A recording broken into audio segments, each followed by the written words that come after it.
This is an onomy podcast. Hello, you growers. Do you like that name? Because I think that's what I'm going to refer to you as. Growers, grow gang, growers, grown-ups. What do we like? Comment, tell me, send me messages. Welcome back to the pod. This is Growing Up with Devon, and I'm Devon, and we're growing up together. What's going on today? I don't know. Everything is okay right now. I feel relatively stable and healthy. And, we got to count our simple wins when we got them. And I've been a little under the weather, which has been making me put myself to bed before midnight for the last week or so. And that's rare for me. I like staying up until the wee hours of the night to just have a little control over my own existence and say, I'm not going to bed. This is my time. But I've been a little sick, so I've been saying, let me go to bed earlier. And whoa, turns out you wake up in the morning feeling refreshed. Who would have thought? Those psychopath morning people are on to something. You sacrifice that blurry, cross-eyed alone time at 4 a.m. to actually feel functional in the morning when the sun is out. I'm upset. They know something, and I'm feeling good about it. So that's what's up with me.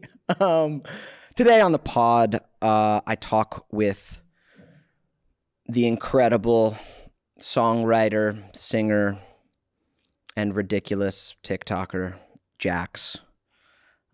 Jax was one of the first people to push me to get on TikTok. She writes little ditties with everyone, and we had met through some mutual friends, which we talk about. And had reached out to do a little Ned's throwback song on her TikTok and told me I got to get on there. And I'm glad she did, because it's been a fun little journey on TikTok with all of you. Jax is amazing, man. She is a really just down-to-earth, authentic human being and really talented artist that does the influencer thing just so she can get to do the thing she's so good at and just loves, which is writing songs and performing. And it's been amazing to watch her blow up and release these incredible songs with incredible messages for young people.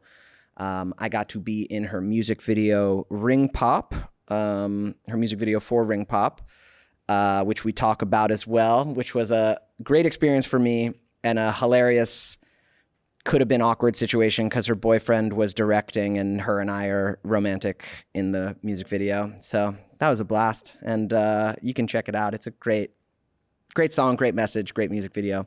I love doing it. That's when I had my man bun and my long hair. It was nice. We talk about a lot. We talk about pursuing what you love. We talk about the influencer culture and that part of things. We talk about her song Victoria's Secret, which has a message to young women that they're allowed to celebrate their body, whatever it looks like. There's not one ideal for beauty in female body types. We talk about our maybe Italian heritage. And a lot more. I hope you enjoy my conversation with Jax as much as I did. We are sponsored by FrameBridge. FrameBridge, the custom framing company, is the perfect way to refresh your space for the new year by framing everything that matters to you. That's because they can FrameBridge just about anything. Game day jerseys, selfies, your anniversary dinner menu, artwork, or your favorite movie poster. If you're like me, you have things in your house that you haven't gotten framed, that are maybe just tacked to your wall because you are overwhelmed at the idea of dealing with a framing store. FrameBridge is here to help. Here's how it works. You go to framebridge.com, you upload your digital photo. If you have a physical piece to frame like a poster, they'll send you a complimentary packaging to safely mail it into their owned and operated studio for the framing to begin. You'll preview your piece online in dozens of frame styles. Choose your favorite. The experts at FrameBridge will custom frame your piece and deliver your finished piece directly to your door, ready to hang. Instead of the hundreds you'd pay at a framing store, their prices start at $39.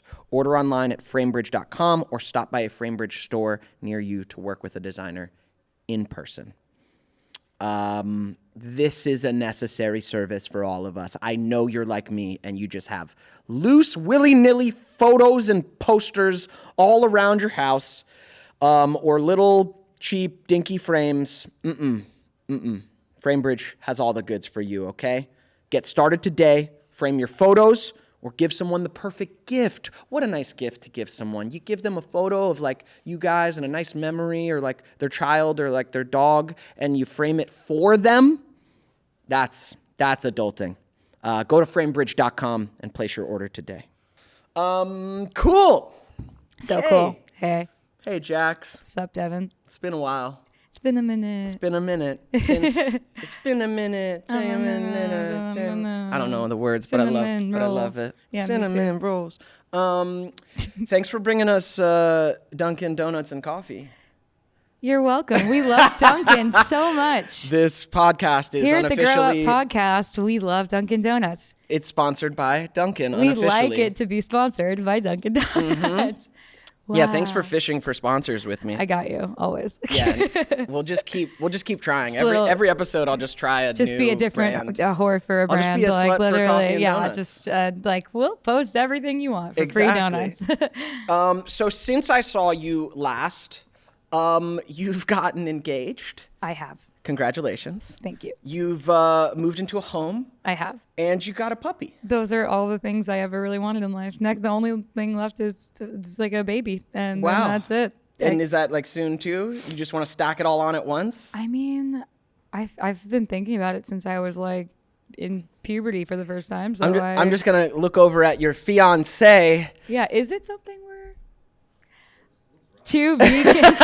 He said, "Let's ride." I would say you've stacked enough on your plate. You just give it a moment. That's what everyone else keeps saying. Yeah, but like, give it a beat. You know, it's like you get the puppy, and like I hold the puppy, and for a split second, you're like, complete, and then you're like, well.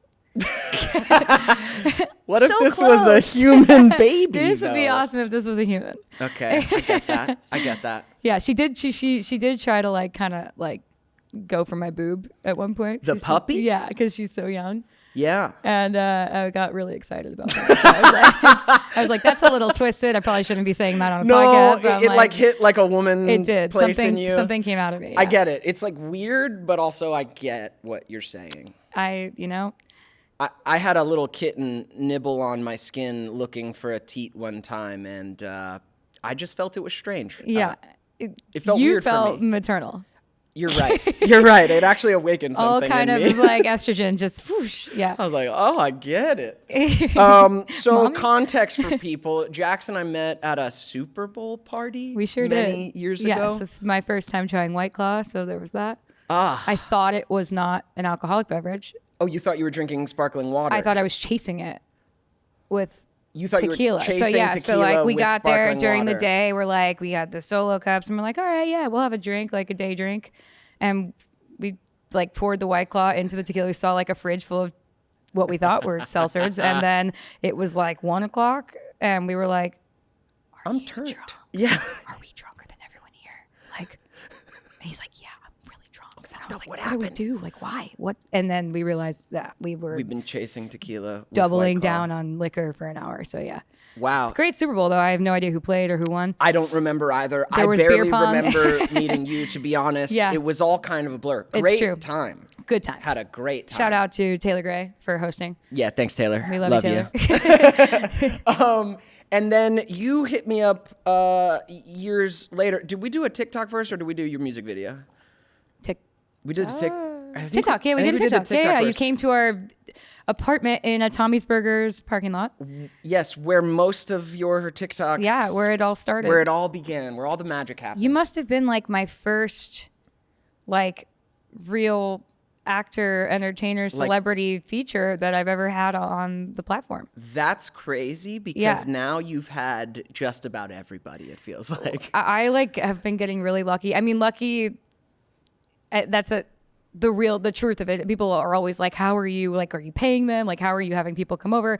And I'm like, I genuinely just spam the living shit out of everybody I love. Yeah. Like in the comments and the DMs. And then sometimes people answer and I'm like, oh my God, you're answering me. Do you want to come over? And a lot of the times they just say yes, which is crazy.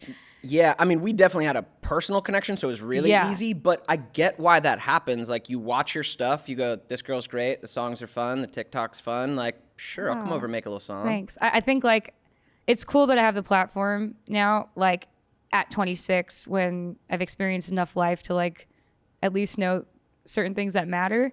And from, you know, people I just see in my feed or meet on the street and like meet like randomly that have really cool stories. I like want to spotlight stories and I want to spotlight like people that I grew up loving. Yeah. Instead of competing with them. And I just found like the competitive nature of like the entertainment industry is like so toxic, and why not just like embrace the fangirl that I am and just be like, oh, here's Devon. He has cool stories. Here's like some survival guide tips, or like, here's like a cool one was Bonnie McKee, like one of my favorite songwriters in music. And I think like sometimes girls can get competitive and not realize that it's just not the answer. Like it's just to lift each other up and feature people and be like, this is all the cool things that they're amazing at.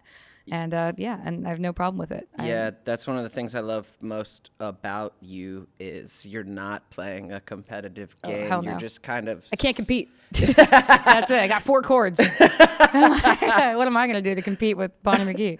Yeah, but you're just stoked and bringing people on that you love. And that was before I got on TikTok too. So I kind of call you my TikTok fairy godmother because you got it going. That's crazy you just said that. Why?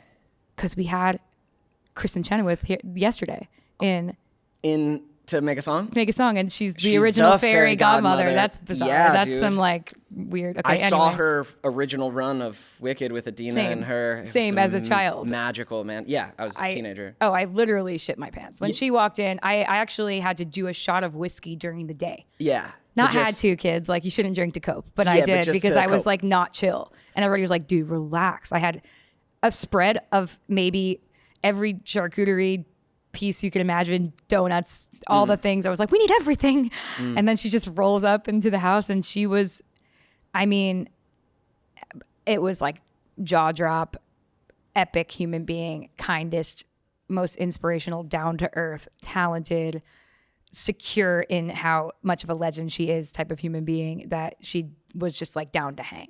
Yeah. And it was the coolest experience ever. Like if you would have told my 10-year-old self like that I would be able to do that, and with audition tapes to Wicked and just flopping and being super cringe, like that I would get to sing with her one day. It's just like crazy. That's incredible, man. It was freaking cool. I feel like you're on a wave where you get to have a lot of those experiences. I saw your TikTok with Taylor Swift singing Victoria's Secret. It's not her. You really got suckered into that? Oh, it was a fake? It was a deep fake? Dude, it's not even a deep fake. It's a clone, I think. Like Excuse me? There's like a girl on TikTok that looks just like, her name's Ashley. There's a girl on TikTok that looks just like Taylor Swift, and it got me.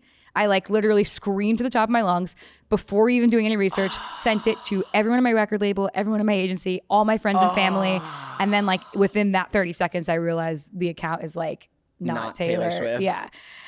Wow. So I like accidentally, if you didn't read the caption, which you did not. I just saw you stoked. Marketing lesson 101. Nobody ever reads the caption. Damn. Not even Devon. Damn. Yeah, no, that did not happen. Oh, I was so happy for you. I was like, Jax, so nice. I was happy for me too. Oh, well, one day. I'm so vain right now that you guys can't see this, but I like can see myself, and that's actually so nice to know exactly what I'm looking like. Yeah, for the listeners, we have like the monitor showing us, so you can just look over and watch yourself talking the whole time. You know, it's like when you're on FaceTime and you're like not looking at your loved one. It looks like we're looking at here. Where's the real camera? Is it that one? Yeah, the middle one is the both of us. Hey, Mom. And then we got singles there. That'll get cut in. Yeah. Okay, so not Taylor Swift, but you had Paris Hilton on. That's true. That was not even thank God that wasn't at our house, because our house is like when we got the house, I mean, obviously it's an accomplishment, but it was like the ugliest house in the coolest block, and that's why we got it. And I'm like I would be pretty embarrassed to have Paris Hilton walk in there, because when we walked into her house, it was like, whoa. Like, there's like a whole wing for just closets. Yeah, well, she's, you know, it's a slightly different level. A little different, yeah. Just slightly, like. different level of house buying there. Not like huge Tommy's Burgers parking lot energy, but. Exactly. I like that. Hey, I like that Valley energy, you know? Mm-hmm. I'll never leave the Valley. Ooh, we might never leave the Valley. Yeah, so you're my TikTok fairy godmother. We met to do a little song. Yeah. You were trying to get started on the app. You were like that phase. Yeah, it was like right before I had even the first video we did, I think was before I had even signed up. And you were just like, yo, dude, like do it. Yeah. And I wasn't like some sort of like an expert in it, but I was like deeply like studying the app and being like, how does this thing work? I'm like a little bit old for it, I feel like, and I need to like figure it out. And at that was like just the point of like you having no idea but wanting to do something new. And for me, like if I tried to like remove myself from it, if I was just a user on the For You page and I saw you pop up, I would have freaked out. So I'm like, you got to play on this and reintroduce yourself to this new platform. So. Yeah, I was glad. You were one of the, like I had started hearing about it a lot, but I was just a little, you know, if you're old for it, I'm for sure old for it. Like I just felt a little removed from it and not wanting to get on, and then slowly started getting curiosity, and then making the video with you and having you just be like, yo, do this. And then seeing how well our video did, I was like, okay. Really well. And I got on and got like 1 million followers in 5 months. It Literally. was crazy. Like I actually, I'd had that experience. I remember we had like one success moment of somebody that's older than us, like Patrick Renna from The Sandlot. Oh, yes. He had no idea and zero interest in like doing the app, but obviously he's such an icon. Like when you see him, you freak out. And I had referenced it in 90s Kids in the song I did. Yes. Him and his line in The Sandlot. Yep. And I had to essentially court him, like take him out to breakfast twice to convince him to download the app and do it. Like, trust me. Within like literally 3 days, the dude has like 1 million followers. For like sure. Like the people wanted to for an entire generation. I mean, not just The Sandlot. He was in Mighty Ducks. Like he was a part of our childhood. He was, movie star world. Yeah, definitely. And then there's like the fan. element that Gen Z is. There's so many kids that maybe didn't have that. And maybe like sort of saw glimpses through their parents and through older siblings and stuff that are reintroduced. So you can kind of like, if you are over a chapter in your career and want to move forward to something different, I mean, hence like you're doing a very cool podcast. Like yes, and TikTok is an amazing tool like for the podcast too. Is just clipping it out and putting it on there. Yeah. I'm so grateful for TikTok. So I guess we love you, TikTok. I know. I'm like, I know there's like a debate about data and stuff, but I'm just like, have all my data. Debate? Just I don't like have all my data, China, because your algorithm is so generous. Shit. Yeah, I don't know. I don't follow any of that. Yeah, I hear it from all like the older folks in my life. They're like, "Did you know? Yeah, they're banning the TikToks." Yeah, and I was like, but it's the same. Every company, my iPhone's taking my data too. So yeah, I'm like, you guys don't think facial recognition is like, here's my face. It's all out there. Your little global entry, whatever, scan the eyeball. We're in it, guys. Yeah, I'm just trying to, put out stuff and get where I want to get. Yeah, just be creative. And the coolest thing about TikTok is that it's unlike any other app where it used to be kind of a mafia where you felt a little helpless as a creative when you're trying to start up as like a new artist and anything, because it was super like follower based, where you're like, oh, I can't do anything on Instagram or whatever it is because I don't have 5 million followers or whatever. Yeah. But TikTok, like even to this day, when I look in my analytics every now and then, like the vast majority of all my videos are still coming from strangers in the For You page. It's not coming from my followers. So the feed is endless and it's random, and it's great for people that are just, hey, I'm in my bedroom in high school and I know I can do this. And even my family doesn't believe in me and my friends don't believe in me, but I believe in me. So I'm just going to post and see what happens. And you have this massive billion user audience. Yeah. And it's random. So Yeah, I know. I'm kind of blown away by what it's able to do, and I'm stoked for it. So thanks for giving me a push into it. Oh, stop it. It's been a journey. Thanks for being in my music video and making out with me. Yo, sorry, Brave. My fiance was the one that wrote it, like, and cast Devon. He was like, "What about Devon?" I was like, "Listen, your call. Like, whatever you feel comfortable with." And he directed and He did. was like, "All right, so now go make out with Jax." And I was like, "Oh boy, this when is a I weird think back to day." that day, how nervous I was because I was dating him for so long and I had not even like kissed or looked at another boy in so long, and I was like shaking. And you're just a professional actor. And the coolest thing, like looking back, I was talking to Jackie about it last night, where it's like you never broke character to like keep me in that place, right? So like you got me somehow. You pep talked me into playing the role. Yeah. Right. Yeah. Of the poor girl in love. Yeah. And that it was literally a role. You're acting, don't freak out. But like, I'm not a professional actor. So you didn't, like when we were doing in the outtake moments, like I know what you were doing, like in the back of my mind, looking back on it, you didn't break. Like you were still in the character, like we're still dating, we're still in this apartment. Yeah. And thank God you did, because if we broke, I would have had to like every take, just get back into it and try to, with my boyfriend filming. Exactly. Like, yeah. I didn't want you to like psych yourself out, and I would have. So thank you for that. And it's like acting lessons. Yeah, I mean, it's got to be done to get the shot, and it's like not a big deal, and it's just for like you. it's Not a big deal. Yeah, it was very meta. It was. I also did feel like I definitely felt a little like. Oh All God, right, oh Brave, God. So you're filming this, huh? All right. It was his call. We had full consent from the man's. For sure. But when you look at that video, it was so, I'm so proud of that video. Same. It's beautiful. And I got to tell you, that was my first time on set, kind of during post-lockdown. Oh, yeah, like, true. that was my first time back on a set. And it had been a while for me.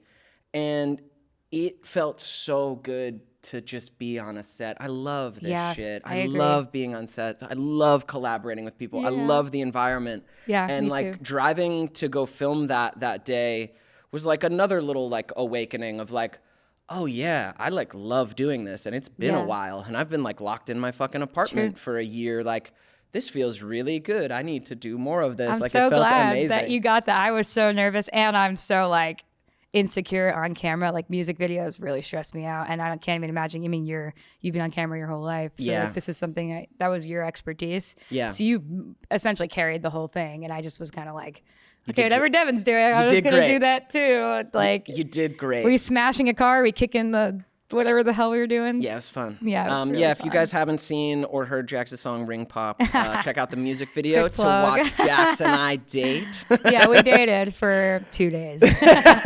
And my boyfriend filmed the whole thing. 2 steamy days. Yeah. I was like, are you a little too into this? Like, That's I'm a sweating. different podcast. Yeah. Me too. I'm sweating too. Jesus. But yeah, that was a blast. I love working with you, and I've loved seeing each of your songs blew up. I feel like Ring Pop did really well. Thanks. Had a great message. Thank you. Ring Pop has a great catch. First of all, after filming the video, that shit was stuck in my head for like weeks, and I was like, Thank you. damn it, Jax, I love you, but stop. Aw. But Ring Pop has a great melody, super catchy, and then a lovely message of like, hey, it doesn't matter what money we have, what resources we have. I love Well, you, now and that I I'm wanna like get married. here without, it's like I'm okay with the ring pop as the line, and like now I don't have a ring you pop, have a but a diamond real ring. ring, and it's very cool that like we feel really, really proud of what we've built together as partners. Yeah. As far as like, we work every single day. People like kind of, you watch the content and you don't realize like I'm not an influencer by nature, and I play music on the app, but the biggest advantage of it for me is that it's a promotional tool for like my actual music. Exactly. And we all day long,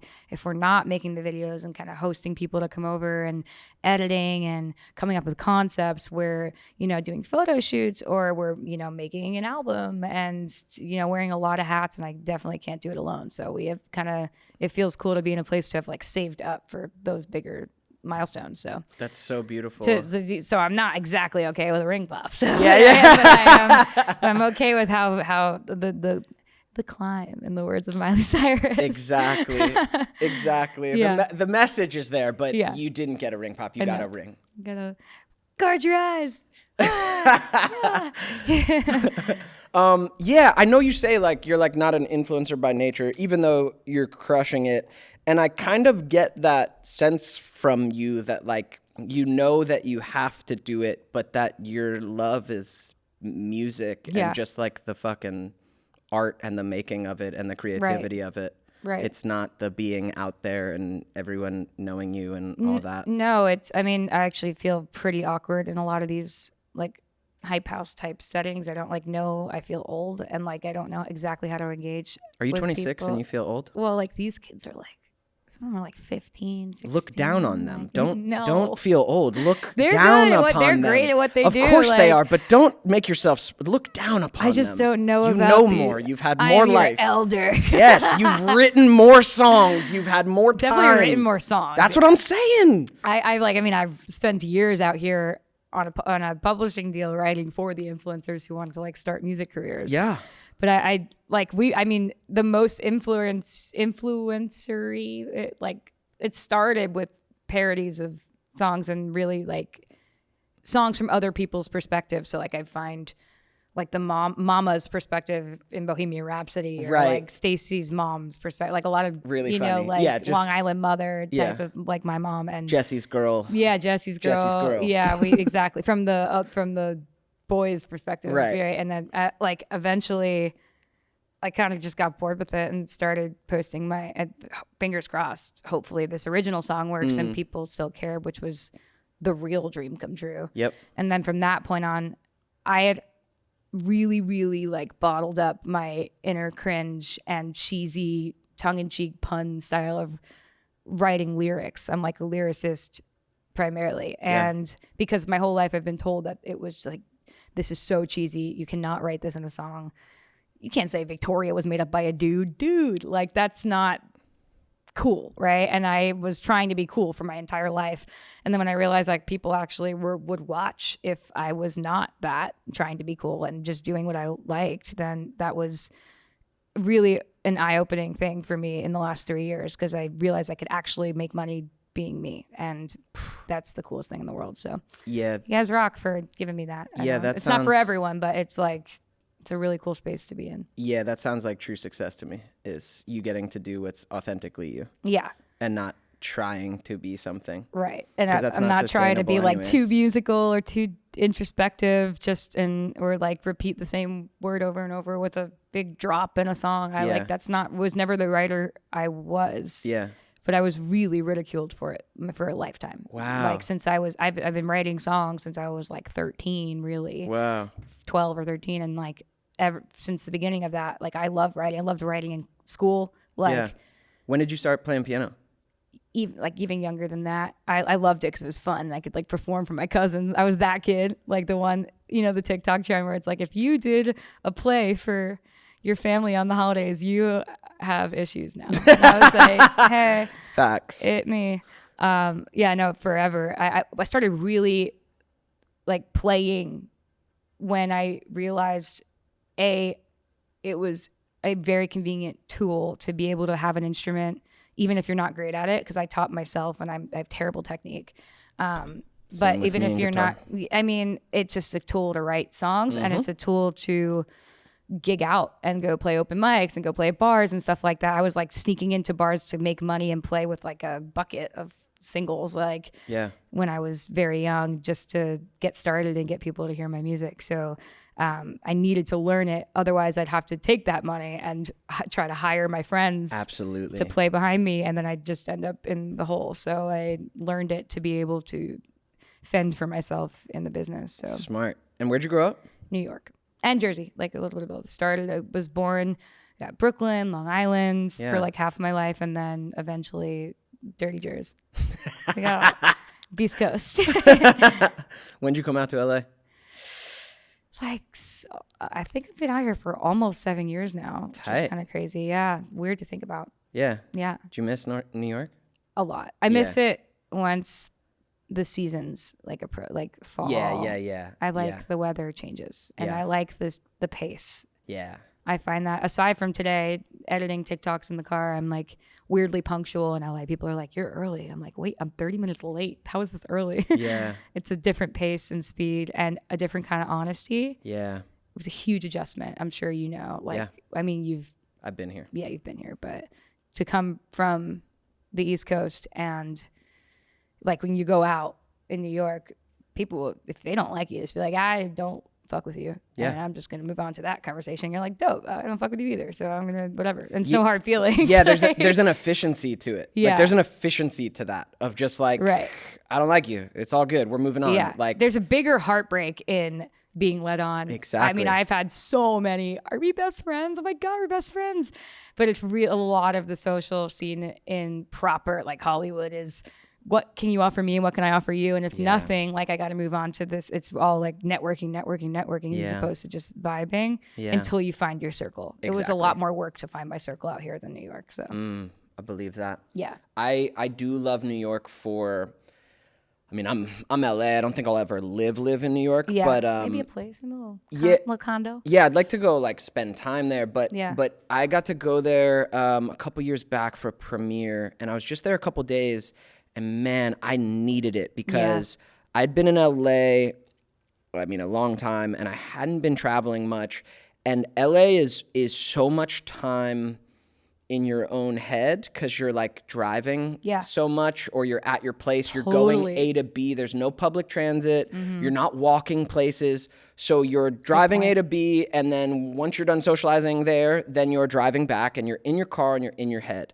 And that just got a bit too much. And then I got to New York, and it was like healing to just be there for 4 days, because every time I'm not in my dingy, tiny little hotel room that I got, as soon as you walk out the door, you're with the entire city. It's like a pulse. Yeah, you are in the world. Yeah. So you're not just in your head. You got to be present, aware. Totally. Wow. You're engaging with people. It's moving fast. You're walking places. You're subwaying places. Like, I love that. I love it. There's something grounding about it. Yeah, it's almost like the same. It's like it's meditative. Like it's almost the same thing as when you do dishes and you're like, okay, my hands are doing something. My mind is like totally clear, and I'm like back in. I'm compartmentalizing. Like out here, you're right. I didn't even think about the traffic element and how that could have an emotional toll on people, because I do think that is a big thing. Well, you just end up in your head, whether you're stressed about traffic or not. You're alone in your little box. With your thoughts. You're sitting there with your thoughts. It's our own little pandemics every time you're like in traffic on the 101. Like, you're like, oh God, what am I doing with my life? Like, exactly. I know the amount of times.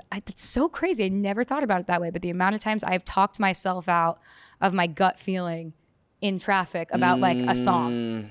The amount of times I've convinced myself a song isn't good. You overthought it. I overthought it and then decided not to put it out.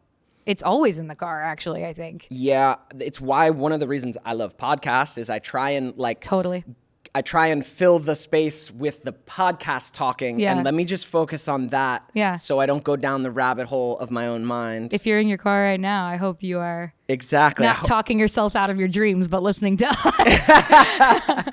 Exactly. We're great. Let us talk you into your dreams. Yeah, you're doing great. Or let us talk you into supporting our dreams. Oh my God, what are we? What is like the guy that Gary Vee? We're like Gary Vee. Yeah. Is that I don't know who Gary. I don't never listen to a single Gary Vee podcast. You got to have him on. You got to do a Gary Vee We're like song. one of those money guys that give away things and talk inspirationally.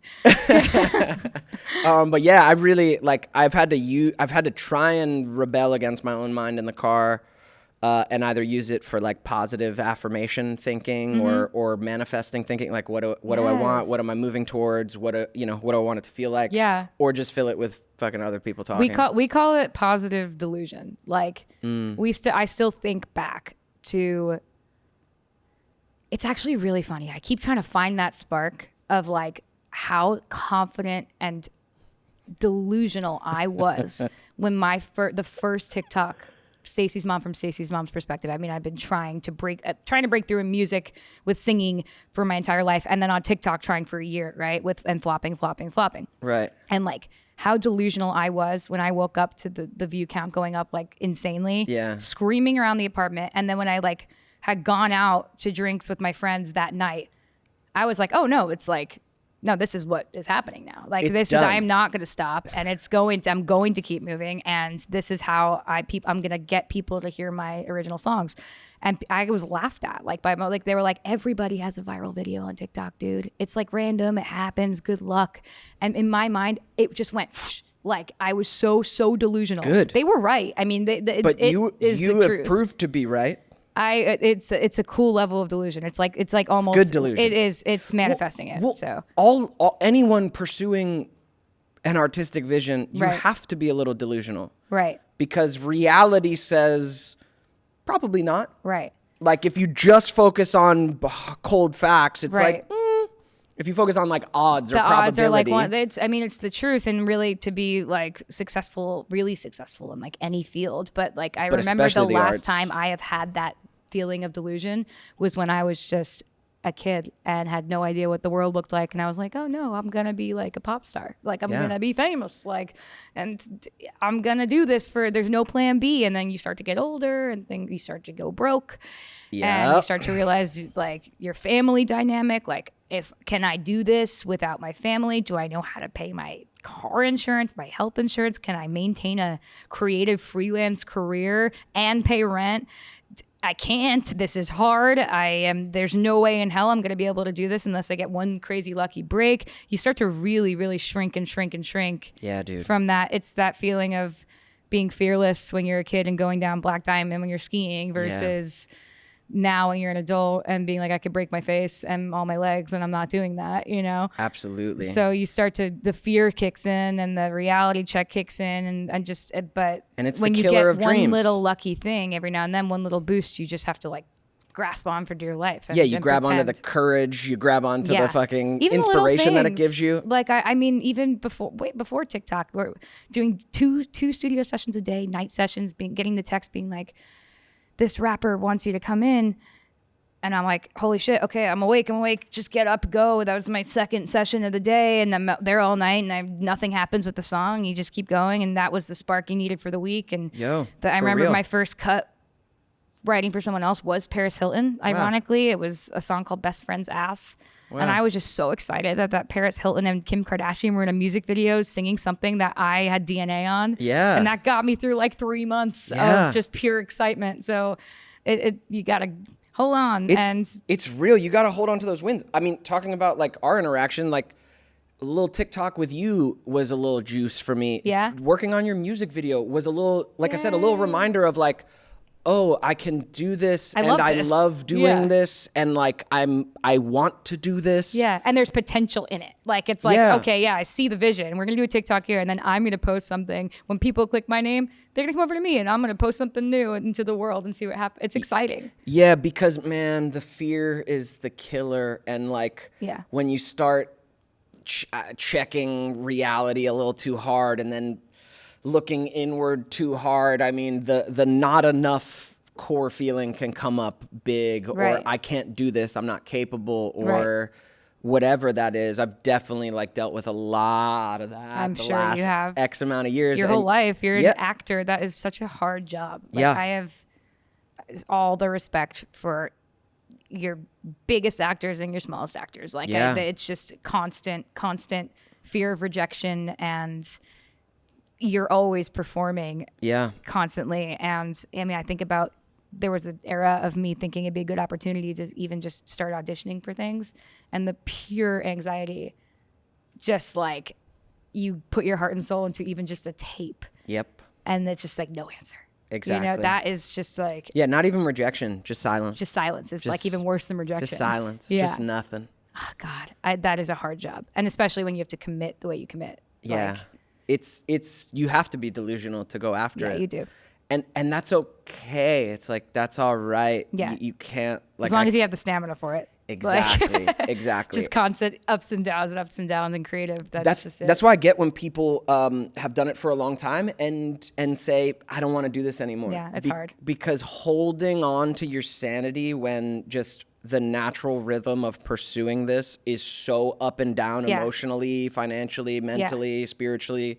Spiritually too, Yeah, that's like the natural thing, is you're going to cycle through your inner hell and then being like, no, I got it. Yeah. I'm fine. I know the vision. I know the path. And Right. then you're like, do I know the path? I think I might be a piece of shit and no one loves me Exactly. and I can't That's like do this. pretty much my entire week. And, and I would say that I'm having like a good year, but I am like, honestly, like in any phase. I know. It's funny. I had a creator friend over last night and we were talking about, I mean, just you have to keep pulling yourself back to the fact like that you are a successful creator. Like here I am doing it. But even when you have these like peaks of, you know, your views are low or like people are disapproving of you in comments, or you see a video pop up of you on TikTok and it's not a kind one, you know, and you have a world of haters. The more you grow, I have gone into some very, very dark places, like places of how to escape. Like, where's the farthest I can run to? Yeah. Like, away from this and just stop. Yeah. And without everyone in the world being disappointed in me, you know? Yeah. Including, you know, you build a team. Like, if you were to just get up right now and be like, okay, bye, guys, we're done with the podcast and I don't want to ever do it again. Everyone would just be sitting here like... Right. There's a team helping. Devon, yeah. We're depending on you. Yeah. There's an interdependent... Yeah, it's not just you. Yeah, it's not after a certain point. But yeah, no, it is you do have to have the stamina. And as creatives, if you're a creative out there listening, you have to commit, like emotionally and spiritually, to the idea that nothing is ever going to be linear in creativity. Like it'll never be, we can just exist in this happy, comfortable place. There is always going to be a low that you're going to hit. I'm always prepping myself emotionally for the low, which makes the highs less high. Yep. That was something I had to experience on this Jingle Ball tour is...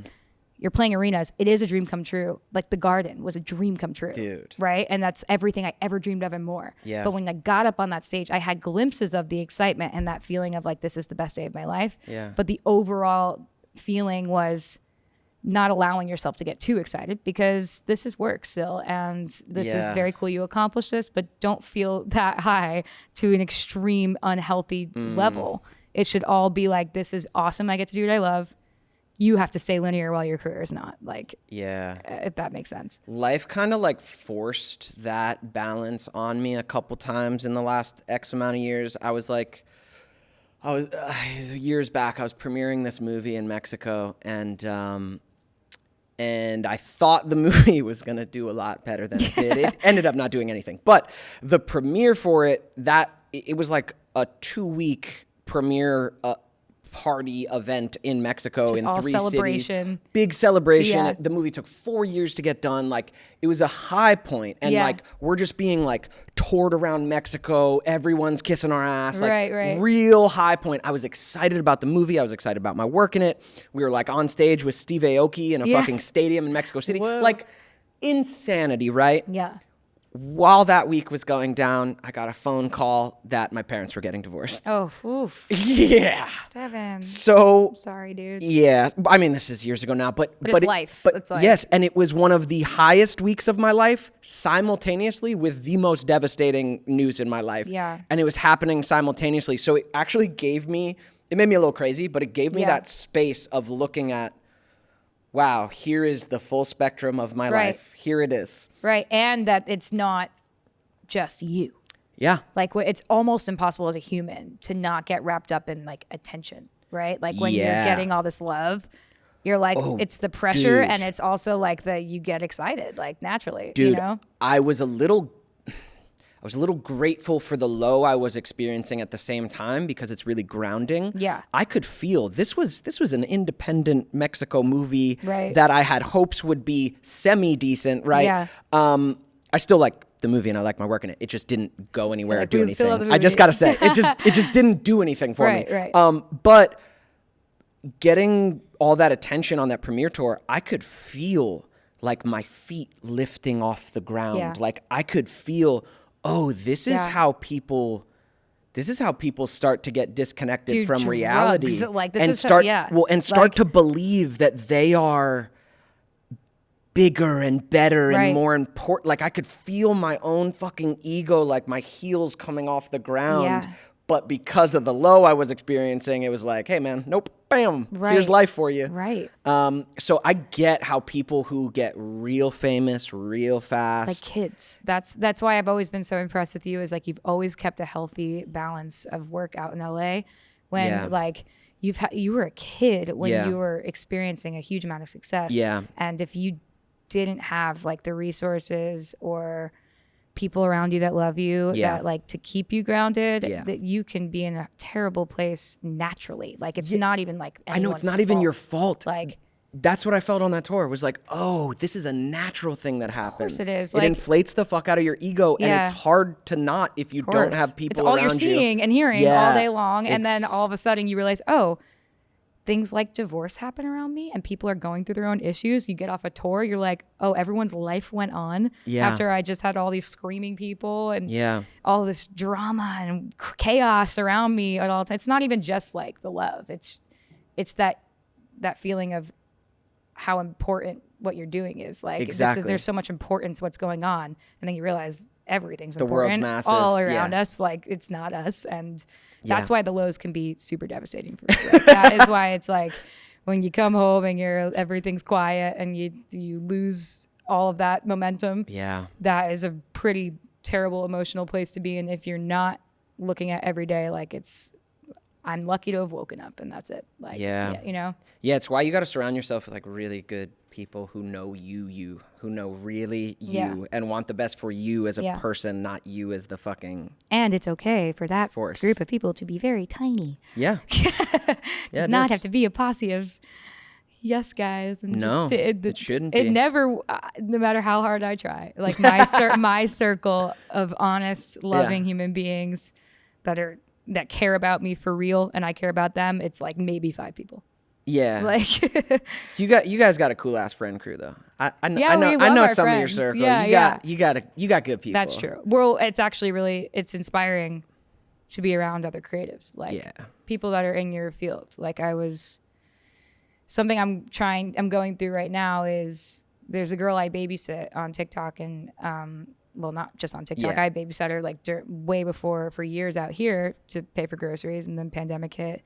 We did a video together because she wanted to prove to her friends that her babysitter was TikTok famous, and she ended up blowing up on TikTok, over 1 million followers. People love her. I saw that. But it's really hard in school because kids can be really mean when other kids are having success, and I don't know how to help her because I feel like guilt that I like gave her this thing that she didn't ask for, and I'm just like, it sucks, but I'm also like, hey, a cool option would be to put her in school or with a performing arts school or kids that also have career ambitions like she does. She wants to like be a creator. She wants to take singing lessons, all these things. Yeah. And she's starting to hit a point where kids around her don't understand what she's doing and they'll try to pull her down. And that's just life. That's everywhere you go. It's not just in the high school or middle school. Yep. You have to surround yourself with other people with the same energy. So same respect, aspirations, same understanding. Yeah. That's so cool. I saw her. She like played with you at Jingle Ball, right? She is. Yeah, she's come on a lot of the dates on the tour. I get really stressed out during press and red carpets, especially now on TikTok. You see snippets, like out of context snippets of people's like very cringy red carpet moments. So I'm really self-conscious. Don't say anything so cringy that someone's going to take and it's going to go viral and you're going to be an idiot for that. Mm-hmm. So when I get on there, I'm like shaking and barely myself. And then she just gets on with me one day and she just took over. And I was like, oh, I love you, kid. You're such a rock star. She's your little shield on the red carpet. She literally handled for me. I was like, I'm bringing you everywhere from now on. Thank you so much. People love you. I love this. Yeah. That's that kid, delusional, fearless. Exactly. It's good. No, it's exactly. good. It's good to have. Yeah. Wow. Yeah. Yeah, good for her. Yeah. Moral of the story, bring a kid to all your press. Have you announced your tour yet? I have not, but you know about it. Yeah. Oh my God. I know I have not, but I'm doing that next week. So cool. Well, by the time this is out, then so okay, we can talk about it because this won't be next week. We're doing a tour with friends, which is very cool because I've never done that before, and it's with Big Time Rush and our homie Max, which is awesome, and it's gonna be really fun. That's like some arenas too, which is awesome. That's amazing. I had Kendall on recently. Kendall's an old friend of mine. And great. and I had Spencer Sutherland, who opened on Big Time Rush's last tour. Oh, sick. I Yeah. love Spencer. We ran into Spencer at Max's last show, actually. Okay. Small circle of people out Super here. small so circle. All the creatives. Yeah, Spencer's ridiculous. I love his voice Crazy so talented. much. It's stupid. Yeah, so unique. We've had one very awkward session because it was pandemic time, and it wasn't anyone's fault other than the delay on Zoom. And we like couldn't get the delay down. We were like, every time we tried to do something, it was like 4 seconds behind. And Yeah, we're like, no, we have to end this call and end the session. No, I you love have you. to do. I don't know how people like do that. Oh, over I gave Zoom. up so fast. Absolutely. No, I was like, there's I hate latency. this. This is weird. No, screw that. So not intimate. But yeah, Spencer's so dope. Spencer, if you're listening, we should get back in. Yeah, We need you redemption. hear that? We need a redemption. Hit Jax up. I'd love to I'll write. make the connect. Love to write for you. And so you said you haven't done a tour like this before? No, I mean, I've done sporadic tours. I guess last year was Chaos Tour because it was Jingle Ball, so it was like 0 to 100, Yeah. right? And all of the people I've fangirled over my entire life. And then before that was radio promo. So I was hopping from bigger markets, smaller markets, station to station across the country, living on an airplane with like not a lot of structure. Wow. Just acoustic things. Yeah. And then I've done mini tours out of vans my entire life. So this is like an actual, I have a bus and a solid crew. My girls behind me, like, I don't like Jess Bowen, Andrea, where they're like, I have an awesome girl band, which is really fun. Let's go. Feels powerful on stage. We have a crazy synergy, and my friends are going to be riding with us. So. Dude, congratulations. And Max has a baby, so that'll like fill that void for me. Oh yeah, you'll be able to stare at your fiance with like, the baby. The death stare. Like, come on. Clock's ticking. Yeah, seriously. Hop in the bunk on the bus. I was asking Emily, Max's wife, I was like, so how many dates you guys hopping on? She's like, oh, probably like a little bit. And I was like a little lot, a bit? Like, how many? Like, you could do the whole thing. Like, I babysit. I am a known babysitter. Like, that's what I do. Yeah. We'll write songs. I think you might be a little busy. You know, I'm never too busy for the babies. All right. I love babies so much. Baby fever is real. Look away, Brave. I He's shaking his head. I can feel him sweating right I now. know, Yeah. me too. I'm sweating for him. Come on, wimps. It's fine. We're gonna have such a cool kid. Maybe they're gonna be ginger, probably. So much red hair. It's gonna be beautiful. So excited. Can't wait. Yeah. My sister just had a baby. So I'm a Really? new uncle. Mazel tov. Thanks. Yeah, I'm We heading gotta down. see pictures after this. I'm heading down to Australia soon to go meet her. Oh my god, sister they're in lives Australia. Yeah. Whoa. Gonna have Australian nieces and nephews. So cute. Little Their Aussie accents. babies, Oh my yeah. god. Wait, let me hear your accent. How you going? How you going, you fucking cunt? That's the real that a one. thing? That's the real one. They Yeah, that's do- how Aussies talk. I'm See, sorry, guys. Honestly, no, cunt is my favorite word. Honestly, that is how Aussies talk. It's how my you going, favorite you word fucking because cunt? it's so powerful here. And I realize all my British friends. British and and Aussie. No, it's like they say it like it's nothing. They say yeah. it like we say it, yo, like we say asshole. bro Like, or yeah. like, I mean, it's standard. they say practice. the C word like we say idiot. Yeah. And I literally like I get the shivers every time my producer says it. He drops it like it's nothing. Yeah. But that's why it's my favorite word here is because it still holds so much weight I here. know. Not a lot of words hold that much weight. No, So if it you makes- said it, you meant it, you know? Like Yeah, no, and there it's just in passing. It's just like yeah, that's not a everyone's word that. there. That's not important. But yeah. But yeah, I kind of love the accent, and I'm stoked I'm gonna have like little nieces and nephews. I mean, I don't know. I'll They see know what you're their Ned? second baby is. No, what? She doesn't know anything. She doesn't know the color blue. She's, there's only one. yeah, there's so only far. one. Okay. She's 4 weeks old. She doesn't know what her face is You yet. have to just like start sitting her down. I'm thinking of like the Dahmer like TikTok where they're like he's like pointing to watch this like That's declassified. this is the survival guide and the only survival guide you'll ever need. No, I'm so stoked. I just want her to know me and know that I love her. It's difficult knowing now. Like, I've always missed my sister. She's so far away. Yeah. But it's difficult now being like, I want to see this kid like a lot, you know? And I can only get down there so much. It's quite far. Is this your cue to like leave LA and go to Australia? No. I mean, no, we I'm could sta- do no, move I this love LA. podcast. I love LA. My sister says it, but no, I love LA. I'm staying here. Yeah, she's got to come to you. Yeah. Come on, sis. Yeah. Get that baby out here. Yeah. No, Yeah. I'm staying in LA. But Oh my I'll get down gosh. to Australia a lot. You've Yeah. been? No, I haven't. No, I'm dying though. I really would love to. You'll I haven't end been to up Australia. there. I haven't been to New Zealand. You'll end up there world touring. They have Victoria's Secret in Australia. Actually, they do. I know. Which is like crazy. It's like a weird, like, there's a couple of countries where it's more popular than others, and Australia is like up there, which was bizarre. It has to be where they have not only Victoria's Secret, but also a stigma around women's bodies. Yeah, and believe it or not, that's not all countries. So Right. that's one of the things we talk about a lot in what is patriarchal and what wasn't, right? And like what was, where it started, where it originated, what the body type should be. Yeah. And there are so many countries that are just so far ahead of us in Yeah. that, and it's like I get a lot of the times in the comments on TikTok, I get Barbados is a place where like curves are so like spotlighted and so like loved and celebrated, and I'm like, God, I wish I would have when I was younger. I'm singing my lyrics now. Yikes!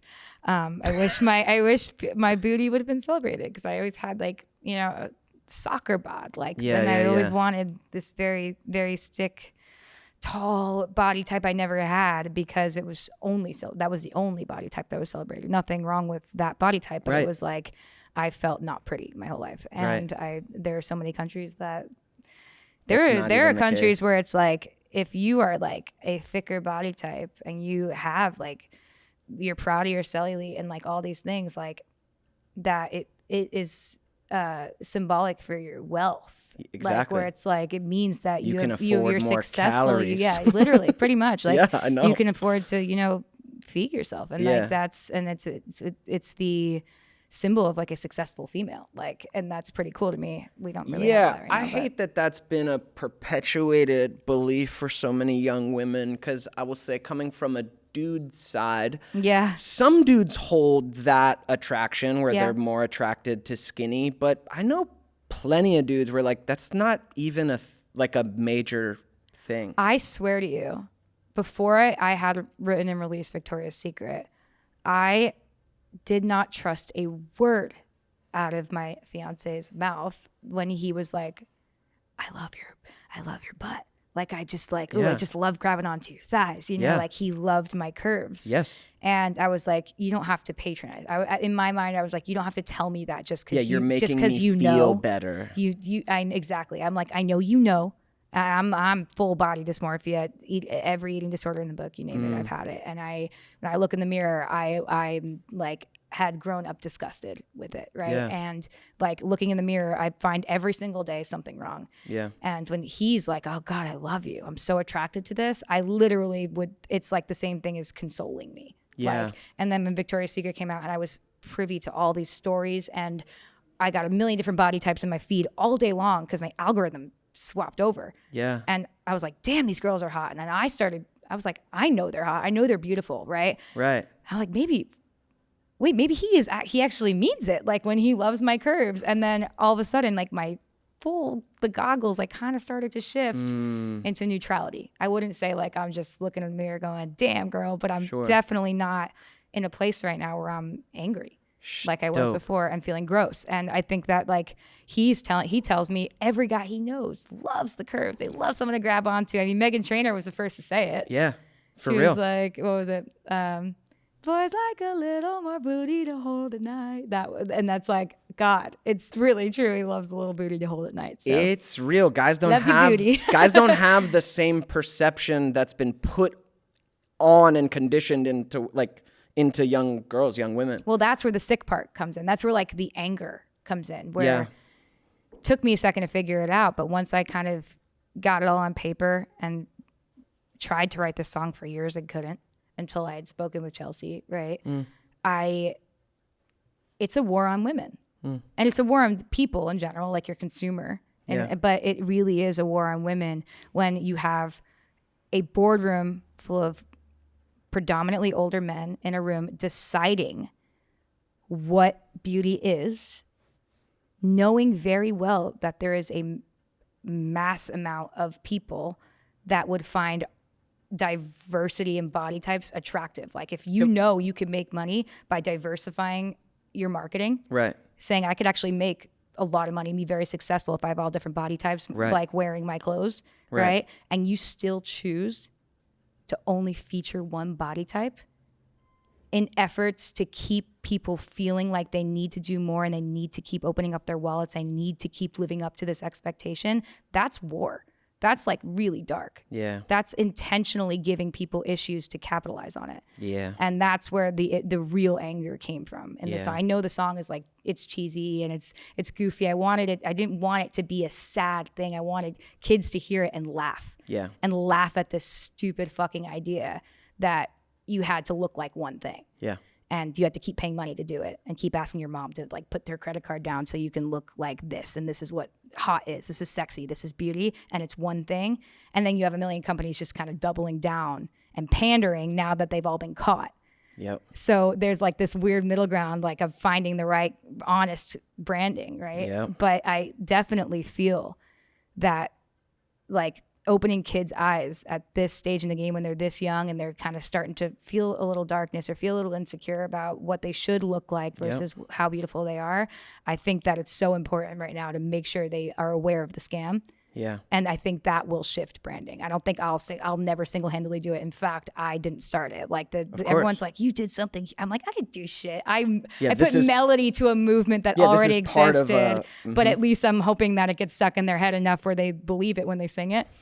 I think it will. Music is super powerful in that way. If you're singing something over and over again, what you're saying, your cells are receiving. Right. Your brain, your awareness is like receiving. A little melodic billboard that the same thing that they're passing on the street every day and seeing this like one thing.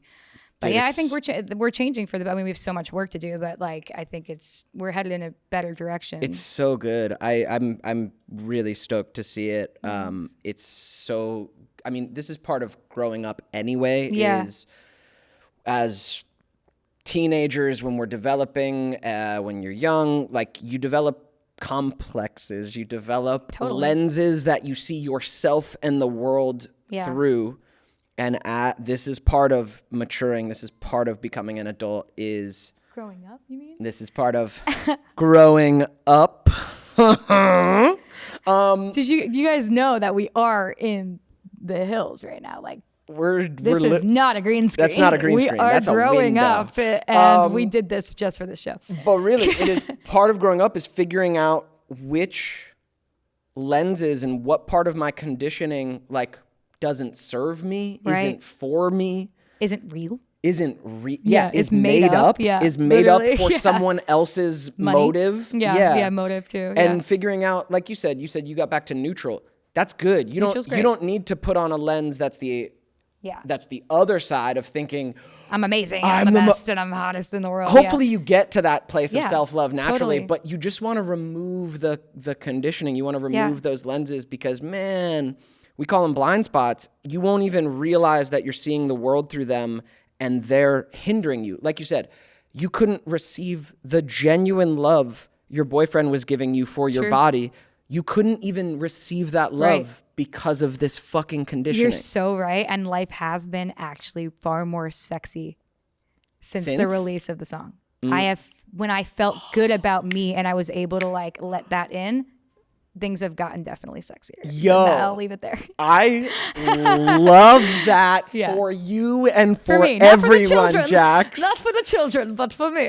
That brings me so much joy. Life getting sexier is a good thing.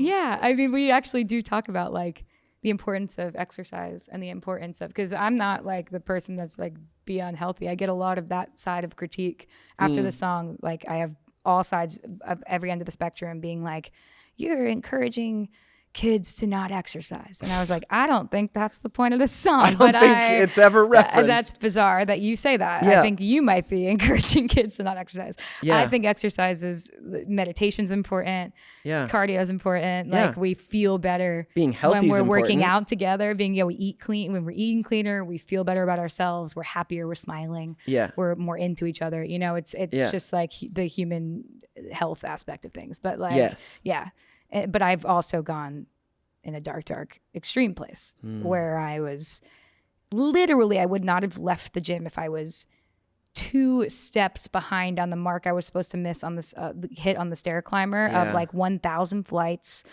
526 calories, which I knew that would make with my body mass index put in and all these like things, when it actually made zero difference if I was going to hit those 2 steps, but it became serious illness. Yeah. And I convinced myself that was What healthy matters. exercise. Yeah. I convinced myself that was like a healthy lifestyle. Yeah. Because I was like, well, I'm not bulimic right now. I'm Right. not in my technical anorexia phase of life. Right. You know, I'm not sticking my fingers down my throat again. Like Right. I'm not doing all these things, but I'm healthy. I'm exercising. I'm going to the gym. So that's nothing. That's healthy.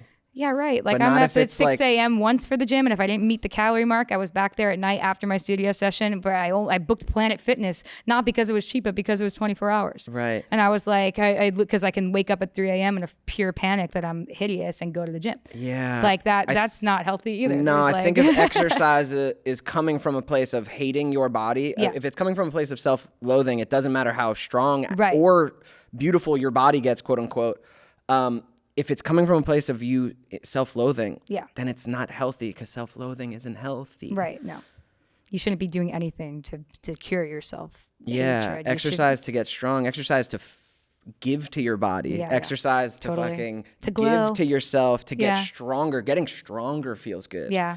Moving your body anyways is necessary. By the way, if there's anybody listening right now that's dealing with that balance of not being able to control whatever cognitive thing is going on with your body when you go to the gym and you're witnessing numbers on machines and stuff like that, Yeah. and it's actually out of hand, there's nothing you could do when you get there, because that's really even to this day, I canceled my gym membership entirely. I will run when I feel like I need to run because I am a runner. Yeah. But something that really, really helped me was yoga, because yoga is a spiritual experience. Even when you're doing cardio style yoga, like hot yoga and sculpt and all those things, you're still feeling like you're shaping in the way you want to shape, but you're not sitting there meticulously calculating things. You're in classes that are structured You're for with you. people. You're with people. You're feeling their energy. And you're focusing on just the form of your body. Yeah, the form of your body. You're breathing. Yep. And it gets you through, and it serves you throughout your day. So like yoga was really helpful, and it kept me in the shape I wanted to be in simultaneously without freaking out. You know? So dope. So I don't know about you, but I will say, I don't do yoga, but I do work out consistently, and I need it for my mental health. I need it for my physical health. I think it's so fucking important, and it just keeps me sane. Yeah. Because I will say, like, not just women, men grow up with body dysmorphia as well. I definitely like have to work on looking in the mirror and feeling enough, right? Like we all grow up with ideals. We get fed ideals. And sometimes it's not even coming from a company. Sometimes, like I grew up with a lot of my best friends growing up were a couple years older than me. So they just hit puberty before me. So they had muscles and I was like this little stocky, little chubby kid. Yeah. And like, so for me, I was always not the body type. Right. And it took me a lot of years. I eventually saw like a photo one time of me at Burning Man with my shirt off, and I saw it years later, and I saw the photo and I remember what I felt like at the time, what I felt my body looked like. Yeah. And then I saw myself in that photo and I was like, that's like an attractive young man. Like, yeah, totally. oh, can I fucking stop hating myself? Isn't can that I stop crazy? looking in the mirror and feeling not enough? Yeah, absolutely, 100%. Like- God, that's a crazy. I know exactly the feeling That you're feeling having. is insane. It's when so you remember how liberating. you felt in that photo versus when Yes. you look back at that photo and you're like, damn, why did I feel like this? That's just Yeah. a great picture. Every day. Yeah. Yeah. Yeah. That is an everyday thing. Just trying to see yourself neutrally and just let yourself be enough. Your cool temple of a body that is the only body you're ever gonna have. Exactly. That comes from your genetics, like comes from your ancestor. Like all of us Totally. got given these bodies too. Like, Yeah. you know, I've got like features of my mom, my dad, Yeah. like it's all in there. So yeah, just being grateful for this little body and treating it right. I try to. You're doing great. I was actually staring at your face earlier. I was like, are you wearing makeup? I'm not. This is incredible. What is the routine? You gotta share. I don't know. Drop the skincare Just, routine. I What is don't it? know. Just mixed European genetics. I don't know. I have that a little too. I'm just Yeah. like, people are like, how do you moisturize? I'm like, the grease that oil comes out of yeah, my the face. oil in my Italian My genetics. Oh my God, dude. I had some I can't like spill too much because I think I'll get in trouble for that internally with my family. But I had a recent discovery on I took a 23andMe. And Wait, on how little Italian you are? Yo, okay, yo. I went my whole life being half an Italian, I have the same Ashkenazi shit. Jew. All right, yo. I have the same shit. So my family is all Northeast, right? Not like my mom's from Brooklyn, right? Yeah. All right, so the Northeast. The typical mix, yeah. A mix of European, but both my mom's side and dad's side Yeah. have always identified the most with Italian. Yeah. It's like we know we're a little Polish, a little German, but we're fucking Italian. We know that, and that's our identity, right? Yeah. My mom I haven't done it yet. I got to do mine. My mom took a 23andMe, and like, I will say, we know for a fact that both my mom's grandparents and my dad's grandparents, like one pair of them, came directly from Italy. We know that. It's a couple back. That's close. But we know like direct from Italy. However, genetically, my mom got her 23andMe. She had like no Italian. It was like Slovakian. Yeah. So Same. I think culture, same? Well, Yo, no, actually, very Puerto Rican. I did not know, and I feel like I missed out on a lifetime of Puerto Rican experiences with all my cousins and stuff. I will not disclose which side of the family because it just turned into this whole chaos. But that's an identity shift. Well, I mean, there was a percentage of Italian, but it's not. I am not half Italian, half Ashkenazi Jew like I thought. I'm not the pizza bagel I thought I was. Dude, that's a rearranging of identity. My mom has had to go through it, and it's like I said, we know her grandfather is from Italy, but it turns out genetically he's not. So it's like culturally. Yeah, I don't identify culturally with anything Puerto Rican. I mean, I had Puerto Rican friends growing up. I also had a lot of Puerto Rican Jewish friends growing up, like that had that mix of like all things like Poland and Euro Ashkenazi Jew, and then their Puerto Rican side.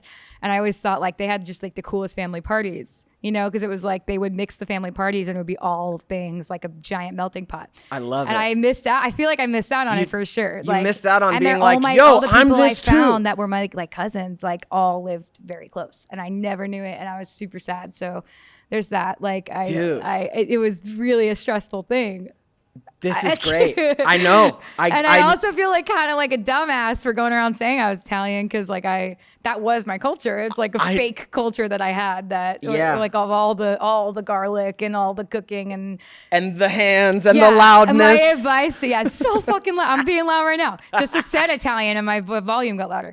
My whole family's a loud fucking family. Same, and dude. we potty mouths and we sound, I don't know. There's a difference between like Italian culture, actual Italian culture, and then Brooklyn Italian culture. Like, and Jersey Italian culture, the Jersey Shore is not what Italy claims, you know. But we grew up with that, and I would encourage everybody who has like most of their family from Brooklyn to do that 23andMe. Everyone kind of. I mean, there's so many people that there's so many people that migrated over that are so recent. Yeah. And it's such a melting pot in Brooklyn. It's the only like real one in the world that it's like core melting pot. Yeah. New York. And that people kind of just went with what was told to them. Exactly. So we're know. Italian Jewish? Okay, we're Italian Jewish. The truth of the matter is, it is like a pure melting pot, and everybody is like a mix of everything. Yeah, a mix of all total the things. mutt. Like I'm a mutt. You know? So fun. It's fun to find out. It's fun to know there's. Yours like Slovakian. Yeah, it's like Slovakian, so it's like Czech Republic now, right? I don't know. Yeah. But, so it's like a lot of and then there's Italian in there. It's just not the 50% like you thought. That's exactly. For sure. Exactly, and like a mix of other things. I can claim nothing. I'm fucking American. I guess I can claim nothing. We out here, we are just white Americans. So. Yeah, I can't. There's not enough to culturally grab, but I do have very extended family in Italy. Like. There is Italian. Yeah. I have like very distant You can still go on a trip and like meet them. Some for people, sure. I did when I was 8. Like there's people out there that are my people somehow. What is it, your nona? Or my nana. I had a nana, not a nona. Okay. Am I saying that right? Nona, yeah, you the are. Italian Nona version? is like Italian grandmother. It is proof in the pudding that I'm fully American, that I know that from Ariana Grande. Exactly. Not from being Italian. Yeah. Our culture is now, I guess, we're TikTokers. Love of us. Yeah, dude. I've always connected with you because of that. Because we thought we were Italian. Because we thought we were Italian. Yeah. Because that Northeastern thinking we're Italian vibe. That Northeastern wannabe thing. And now I didn't know that you had the same reckoning that I had, which is like maybe not as Italian as we thought. Maybe Sorry, I gotta Mom let go and of that Dad. identity. Yeah, I don't know if they're ready to let go, but Nah, I am. No, they're never gonna let go. No, it's fine. We No. still had the greatest spaghetti and meatballs, and I will claim that forever. That's it. No, my nana still cooked the greatest homemade pasta and Italian food. Like you can't take that Did from you cut us. the mozzarella? You cut the motherfucking mozzarella? No, they weren't. They weren't know weren't that that song? Brooklyn. Cut I know the the- mozzarella. yeah. Cut the motherfucking mozzarella. No? No, I don't know that Oh, song. God. That's It's a deep cut. all right. The mozzarella. See All what I right. did there? Yeah, you can take that one with you Yeah. to your non-Italian family party. It's very not Italian if you think about the song. It is so New Jersey. Yeah. Wow. Well, Wow. we've reckoned our cultures and we've caught up thoroughly. We covered a lot of ground. We covered a ton of ground. Yeah. I love seeing you. I love seeing Yeah, it's great you. to catch up. When are we doing another TikTok? Whenever you want, man. Okay, you Yeah, gotta let's do one. come see the house, meet the puppy. I'd love to. Oh, I really want to put that puppy just right on my face. Okay, do it. Yeah, you can have her. We need help. We're going on. Okay, the I don't tour. want- So okay, you not want like that. Okay, damn it. Not like that. I got a cat because I love animals, but I'm like, no fucking Are you a way cat I'm getting a person? dog. I grew up with dogs. I'm an animal person. I grew up with dogs. What do you but like more though? Like, be honest. My cat more than any other But like, what animal. do you like more, cats or dogs? Not your cat or your just generally. I don't She's know not why I listening. have to choose. I love You animals. have to choose. I'm but- making you. But if I had to choose now, cats. But my cat. Is that a real fact where they say like cats will eat you alive, but dogs won't? Or is that a fake fact? That's like That's a fake fact. propaganda. Yeah, that's a fake fact. It's dogaganda. Certain dogs would. What? It's propaganda. No, certain dogs would. Certain cats would. I don't know. No, my cat is an angel, and I love him forever, and I really respect that What's cats his are name? independent. His name's Mochi. Yeah, I saw that Mochi cute. I did see a very clean psychological evaluation of dog people versus cat people and why dog people are a little more unstable. Yeah. I'm a dog person, but Yeah. it doesn't help that I'm allergic to cats, but Yeah.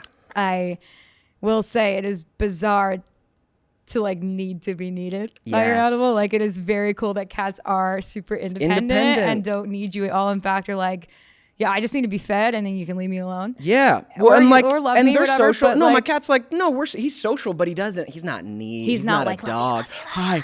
That's my hi. dog. Yeah. And I don't know. I knew a lot of people, young people who got dogs and then their whole life is on like a 5-hour timetable of we gotta go let the dog out. And I'm not trying to live that life. I'm trying to, Yeah. sometimes end up out for 48 hours and Yeah. I don't know how I got there. You know what I You mean? and your cat have a healthy adult relationship. Yeah, it's good. We're not we're- us. Yeah, we are not codependent. Yeah, we are. Yeah, I love it. I love this for you. Jax, you're the shit. You're the shit. Everyone go listen to all of Jax's wonderful music and her TikToks and everybody go listen to all the segments of Growing Up. yeah, thanks. This has been fun. It's so great like catching up with so many friends who like I kind of love and respect and getting to talk long form in this format. It's been really Yeah, we got to like fun. be real people in not 30 seconds. So it's really nice. Exactly. You're right. I needed it actually more than you realize. So thank you for having me. Thanks for being It here. is an honor to be here, and I cannot wait to see you thrive in 2023. Likewise. You crushed that tour with the Big Time Rush Boys. You better be there. I'll be there. You should come up on stage. Yo, let me know. Okay, dope. Be there in a second. Dope. I can write a little ditty? piece. Let's go. Yeah. Let's I'm go. in, I'm You heard in. it here first. Yeah. Well, stay tuned for the part 2. Stay tuned. Dun dun. Was that like the TMZ sound? I'm gonna shut It the fuck was. up now. It was. You cut Anyway. it out. Thanks, Jeff. Oh my gosh, thank you. That was so fucking fun. Great job. You're a beast. You're so good at this. Thanks for listening to That Onomy podcast. Onomy is a creator-led educational platform that teaches you the things you wished you learned in school so you can thrive in adulthood. Onomy lessons are completely free and they're taught by some of your favorite creators from around the internet. Head to onomy.co to start learning about things like budgeting, investing, taxes, how to thrive in your relationships, how to find your dream job, and so much more. That's onomy.co, onomy.co. See you there.